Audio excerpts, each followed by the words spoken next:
Hi everyone, welcome back to GK today. I am Siya and very good morning. So कैसे हैं आप सभी? आज यहाँ पे हम 26 जून 2025 के मोस्ट इंपॉर्टेंट करंट अफेयर्स को डिस्कस कर रहे हैं। आज के जो टॉपिक हम डिस्कस कर रहे हैं, सस्टेनेबल डेवलपमेंट गोल इंडेक्स 2025। इसमें इंडिया की रैंकिंग क्या रही है and major sustainable development goal जो अभी करंट अफेयर में चल रहे थे।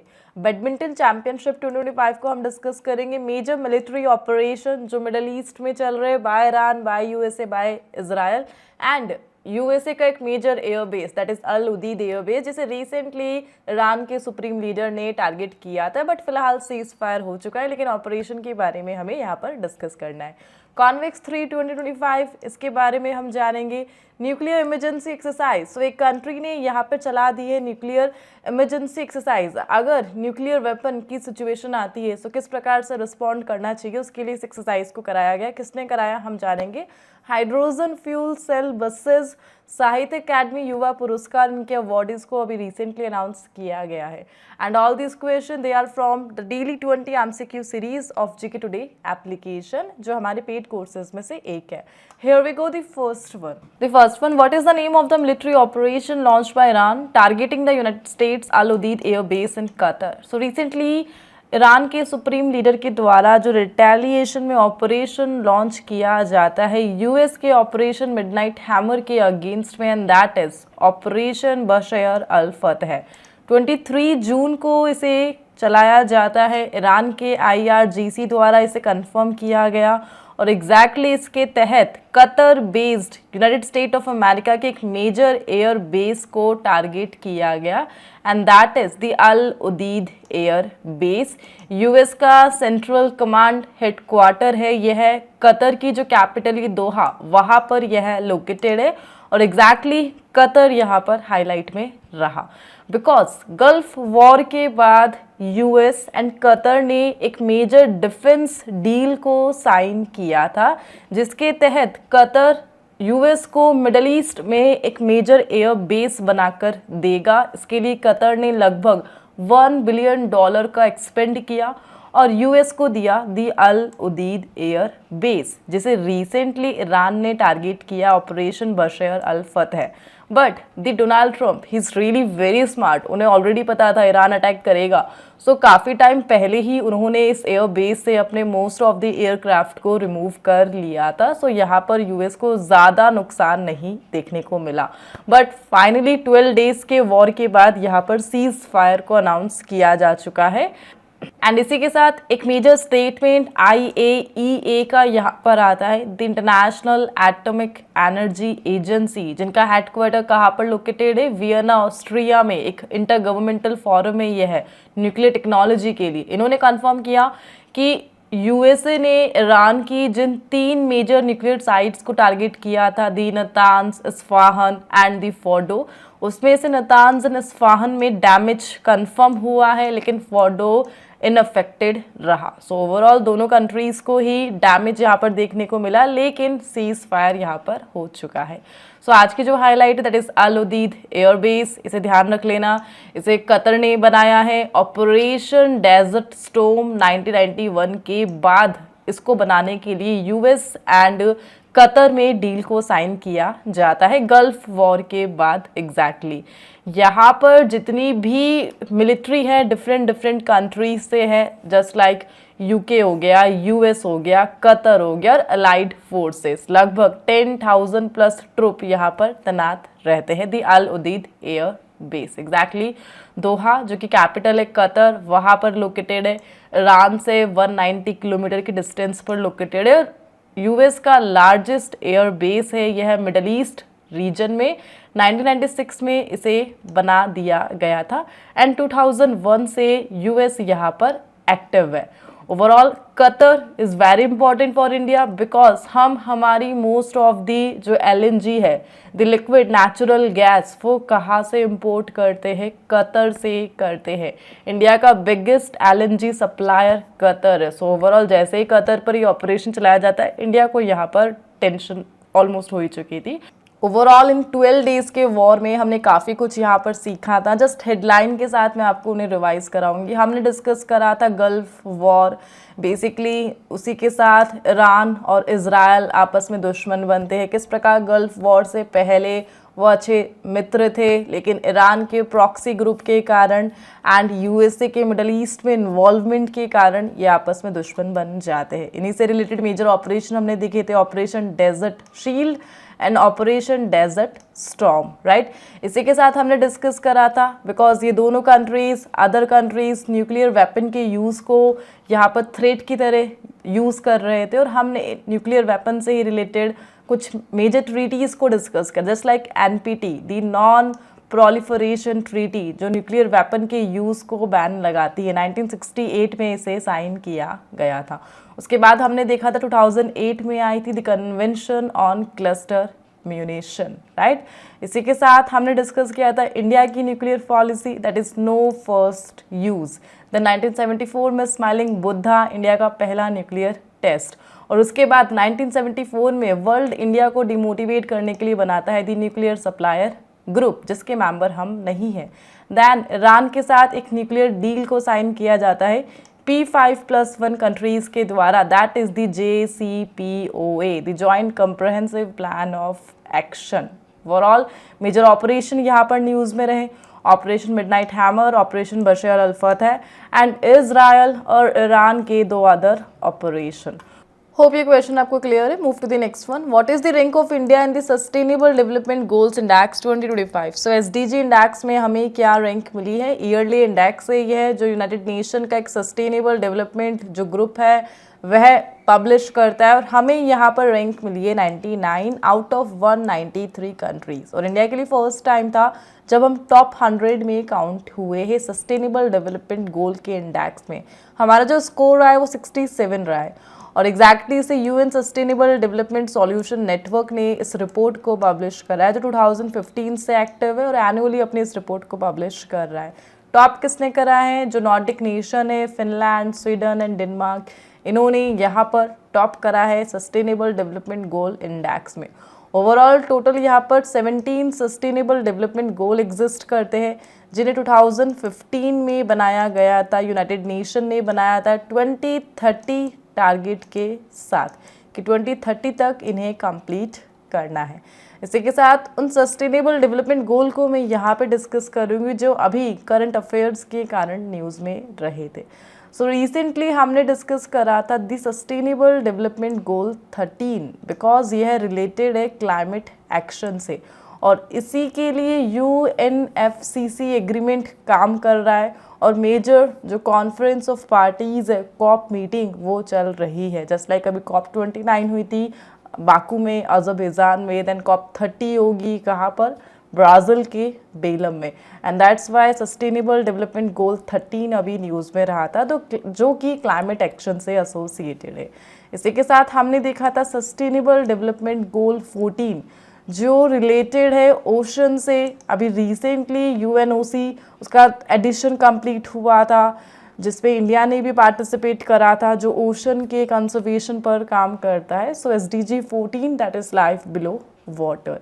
एंड इसी के साथ sustainable development goal, and that is जो रिलेटेड है सामर्थ्य, जो मिशन शक्ति का पार्ट है, जिसे 2022 में लॉन्च किया गया था। इसी से रिलेटेड सस्टेनेबल डेवलपमेंट गोल कौन सा? That is decent work and economic. और इसी गोल को कंप्लीट करने के लिए 2022 में मिशन शक्ति के तहत सामर्थ्य को लॉन्च किया गया, सो दैट जो चिल्ड्रन है 6 मंथ से लेकर 6 ईयर तक के, उन्हें सपोर्ट प्रोवाइड किया जा सके। So major sustainable development goal 13, 14 और जो सस्टेनेबल डेवलपमेंट गोल 8 है, उसे हमने यहाँ पे डिस्कस किया। इसी के साथ क्वालिटी एजुकेशन के लिए जो सस्टेनेबल डेवलपमेंट गोल है, that is goal number 4, and जो सस्टेनेबल डेवलपमेंट गोल 17 है, उसी के लिए भी रिसेंट एक कॉन्फ्रेंस कंप्लीट हुई थी कि 17 गोल को कंप्लीट करना है। कहाँ पर हुई थी ये आप बता दीजिए कमेंट बॉक्स में। मूविंग ऑन, यहाँ पे हम कुछ क्वेश्चंस को डिस्कस कर रहे हैं जो सस्टेनेबल डेवलपमेंट से ही एसोसिएटेड है, and they are the sustainable energy for all initiative was launch by which organization? इसे यूनाइटेड नेशन ने ही लॉन्च करा है। Which state government has recently launched a border tourism initiative to promote sustainable tourism in tribal areas? और इसे launch करा है हिमाचल प्रदेश ने। द पालना स्कीम कौन से एसडीजी को सपोर्ट करती है? दैट इज द एसडीजी 8 को यह सपोर्ट करती है। मिशन शक्ति का जो सामर्थ्य था उसी से यह एसोसिएटेड है। वर्ल्ड सस्टेनेबल डेवलपमेंट समिट, इसे कहाँ पर ऑर्गेनाइज किया गया? न्यू दिल्ली में। Sustainable nitrogen management in agri food system, ये रिपोर्ट किसने पब्लिश करी? FAO ने। And SIAM third international conference on sustainable equality, ये कहाँ पे हुआ था? न्यू दिल्ली में। और which institute has developed a remote compost monitoring solution to enhance sustainable agriculture and reduce urban waste, और इसे रिसेंटली डेवलप करा है IIIT बैंगलोर ने। Moving on the next one, which country is the host of Asian Para Badminton Championship 2025? So major Asian Championship हम discuss कर रहे, that is Para Badminton 2025, और किस कंट्री ने इसे होस्ट करा है? दैट इज थाईलैंड ने इसे होस्ट करा है, the major south east Asian country. Exactly यहाँ पर इंडियन शटलर ने 27 मेडल जीते हैं, दैट्स वाई ये न्यूज़ में रहा। थाईलैंड में 17 जून से 22 जून तक यह इवेंट चला। मेडल टैली में हमारे पास 4 गोल्ड, 10 सिल्वर, 13 ब्रॉन्ज मेडल यहाँ पर आए हैं, highest ever for India in this championship.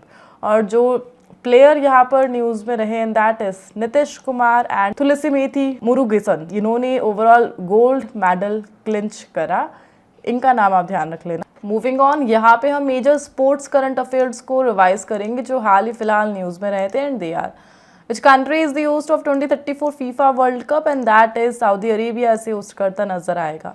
Archery world cup final में सिल्वर मेडल रिसेंटली कौन से इंडियन ने जीता था? And that is Deepika Kumari. Who won gold medal in the women's 75 kg boxing event at National Games 2025? Lovlina Borgohain। And women hockey junior Asia cup 2024, इसे किसने जीता? India ने। हॉर्स पोलो कप 2024 कहाँ पे इनॉग्रेशन हुआ था? 4th एडिशन का लद्दाख में। FISU world university championship shooting, ये कहाँ पर हुई थी? न्यू दिल्ली में। Moving on the next one, which country hosted the ConvEx 2025, the world's largest nuclear emergency exercise? So ConvEx अभी न्यूज़ में रहा, जो कि वर्ल्ड की लार्जेस्ट न्यूक्लियर इमरजेंसी एक्सरसाइज है, और इसे किस कंट्री ने होस्ट करा? एक European country, and that is Romania. So Romania अभी न्यूज़ में रहा, जिसने recently largest ever nuclear emergency exercise को होस्ट करा, सो दैट अपनी कंट्री में ये प्रिपेयर कर सके कि इन केस कुछ भी न्यूक्लियर वेपन का यूज़ होता है, उस सिचुएशन में किस प्रकार रिएक्ट करना है, किस प्रकार कोऑर्डिनेट करना है, ग्लोबल लेवल पर क्या एफर्ट होना चाहिए, उसकी प्रैक्टिस इन लोगों ने करी और वर्ल्ड को शो करी। And that is the nuclear emergency exercise convex 2025। और इसमें रोमानिया को सपोर्ट दिया है IAEA ने, इंटरनेशनल एटॉमिक एनर्जी एजेंसी, जिसे 1957 में बनाया गया न्यूक्लियर को पीसफुल यूज़ करने के लिए, प्रमोट करने के लिए। इनका हेडक्वार्टर वियना ऑस्ट्रिया में लोकेटेड है। और जो NPT है, न्यूक्लियर नॉन प्रोलिफरेशन ट्रीटी, वो IAEA की एग्रीमेंट के तहत ही काम करती है, जिसे 1968 में बनाया गया था। ओवरऑल रोमानिया की इस एक्सरसाइज का मेन ऑब्जेक्टिव क्या है? ग्लोबल कोऑर्डिनेशन को इनहांस करना, कि न्यूक्लियर सिचुएशन में कैसे कोऑपरेट करना है, और इसी के लिए इस एक्सरसाइज को इन लोगों ने होस्ट किया। ओवरऑल रोमानिया को हम डिस्कस कर रहे कुछ इस प्रकार से, आप मैप में देख सकते हैं कहाँ पर लोकेटेड है, किस सी के साथ अपनी कोस्टल लाइन यह शेयर कर रही है, and that is the Black Sea. Black Sea के साथ अपनी कोस्टल लाइन यह शेयर करती है। इसकी कैपिटल है बुकारेस्ट। आगे जाकर बॉस्फोरस स्ट्रेट, देन एजियन सी, और यहाँ पर एड्रियाटिक सी। सो रोमानिया का लोकेशन आप ध्यान रख लेना। इसकी मेजर जो नेबर कंट्रीज है, Hungary, Serbia, Bulgaria, Moldova and the Ukraine. ठीक है, moving on the next one, which day has been officially declared as संविधान हत्या दिवस by the union government? So, केंद्र सरकार ने किस दिन को आधिकारिक तौर पर संविधान हत्या दिवस घोषित किया है? And that is 25th June, the newly declared date। काफ़ी इंपॉर्टेंट है, ध्यान रख लेना, संविधान हत्या दिवस। बेसिकली यह डे उस डे को कॉमेमोरेट करता है जब इमरजेंसी लगी थी इंडिया में 1975 में by the former PM Indira Gandhi. So emergency movie में आप सभी ने देखा होगा जिस प्रकार से जो सीन वहाँ पर दिखाए गए, इमरजेंसी किस प्रकार 1975 में लगाई गई थी जब काफ़ी सारे जो सिविल लिबर्टीज़ है उन्हें सस्पेंड कर दिया गया था। थाउजेंड्स जो पीपल्स थे उन्हें जेल हुई थी विदाउट ट्रायल, मीडिया फ्रीडम वो क्रश हो चुकी थी और एक डार्क चैप्टर था इमरजेंसी 1975 इंडियन हिस्ट्री के अकॉर्डिंग। सो उसी डे को कमेमोरेट करने के लिए नाउ केंद्र सरकार ने डिसाइड करा है 25 जून को संविधान हत्या दिवस के रूप में मनाने के लिए। ओवरऑल ध्यान रख लेना, इंदिरा गांधी से रिलेटेड कुछ फैक्ट्स को हम डिस्कस करेंगे। इंदिरा गांधी का एक मेजर अचीवमेंट, उन्होंने ही ऑपरेशन स्माइलिंग बुद्धा को कंडक्ट करवाया था इंडिया में 1974 में। इंदिरा गांधी के टाइम पर जो प्रेसिडेंट थे इंडिया के, and that is the Fakhruddin Ali Ahmed. इनको ध्यान रख लेना, स्टैटिक पार्ट में 1975 से 77 तक 5th प्रेसिडेंट यह बनते हैं इंडिया के। Moving on, the next one. India's first hydrogen fuel cell buses has been launched in which city? So recently NTPC Limited ने लॉन्च करा है इंडिया की पहली हाइड्रोजन फ्यूल सेल बस लेह लद्दाख में। ठीक है, ये जो बस है इन्हें सिंधु इंफ्रास्ट्रक्चर डेवलपमेंट कॉर्पोरेशन ने डिलीवर करा है ग्रीन हाइड्रोजन मोबिलिटी प्रोजेक्ट के पार्ट के साथ। ओवरऑल इस इनिशिएटिव का मेन एम क्या है? कार्बन एमिशन को रिड्यूस करना है 350 मीट्रिक टन के साथ और 230 metric ton of oxygen yearly produce करना। It is the goal of India green hydrogen mobility project के तहत। और इसी के तहत एनटीपीसी लिमिटेड ने लेह लद्दाख में इंडिया को दिया है the first hydrogen fuel cell buses. Moving on, the next one, who has been awarded the साहित्य अकादमी युवा पुरस्कार 2025 for Hindi language. So recently Hindi language के लिए साहित्य अकादमी युवा पुरस्कार यह किसे मिला है? And that is the Parvati Tirkey. इन्हें हिंदी के लिए इस अवार्ड से रिसेंटली रिकग्नाइज किया गया है और इस साल साहित्य अकादमी ने 23 युवा पुरस्कार अनाउंस करे एंड 24 बाल साहित्य पुरस्कार विनर अनाउंस करे हैं। ओवरऑल ये जो अवार्ड है ये 24 इंडियन लैंग्वेज में लिटरेचर को प्रमोट करती है इंक्लूडिंग इंग्लिश। लेकिन इस साल डोगरी लैंग्वेज में कोई भी अवार्ड नहीं दिया गया। इंग्लिश में अद्वैत कोठारी को अवार्ड मिला है, तमिल में लक्ष्मीहर को यह अवार्ड दिया गया एंड तेलुगु में प्रसाद सूरी को यह अवार्ड मिला है। सो नोटेबल जो विनर्स रहे उनका नाम आप ध्यान रख लेना। एंड साहित्य अकादमी जो इंडिया का नेशनल अकेडमी ऑफ लेटर्स है इसे and Sahitya Akademi that is India's national academy of letter recently इन्होंने ये अवार्ड्स अनाउंस करे। साहित्य अकादमी से कब फाउंड किया जाता है? 1954 में इसे फाउंड किया जाता है। इनका जो हेडक्वार्टर है न्यू दिल्ली में लोकेटेड है और इनका मेन ऑब्जेक्टिव क्या है? इंडियन लिटरेचर को प्रमोट करना, यह इनका मेन ऑब्जेक्टिव है। एंड बाल साहित्य पुरस्कार इन्हें 2010 में पहली बार दिया जाता है, बच्चों की कैटेगरी में ये दिया जाता है और ओवरऑल 24 बाल साहित्य पुरस्कार दिए जाते हैं। Moving on the next one, what is the rank of India in the global peace index 2025? So global peace index में इंडिया की जो रैंकिंग रही वो क्या रही है? दैट इज़ 115 हमें यहाँ पर रैंक मिली है और लास्ट हमें 141 रैंक मिला था। नाउ हम 115 में हैं। वर्ल्ड वॉर सेकेंड के बाद से लेके ही जियोपॉलिटिक्स अपने पीक पर है, उसके कारण ग्लोबल लेवल पर जितने भी कॉन्फ्लिक्ट चल रहे हैं उसके कारण ग्लोबल पीस 0.36% से डिक्लाइन हुई है 2025 की इस इंडेक्स में। एंड ओवरऑल इंडिया की रैंकिंग ध्यान रख लेना 115 यहाँ पर हमें दी गई है। और सबसे most peaceful country and that is Iceland जो 2008 से अपनी फर्स्ट पोजीशन पर बना हुआ है। सो आज इस सेशन को हम यहाँ पर एंड करते हैं। आज के जो क्विज के क्वेश्चन है आप लोगों के लिए that is associated with the category of reports and indices in news, जिसके आंसर आपको कमेंट बॉक्स पे मेंशन करने हैं। एंड हम मिलते हैं नेक्स्ट सेशन के साथ। Till then please to revision and take care and for more information you can check the description box just below this video.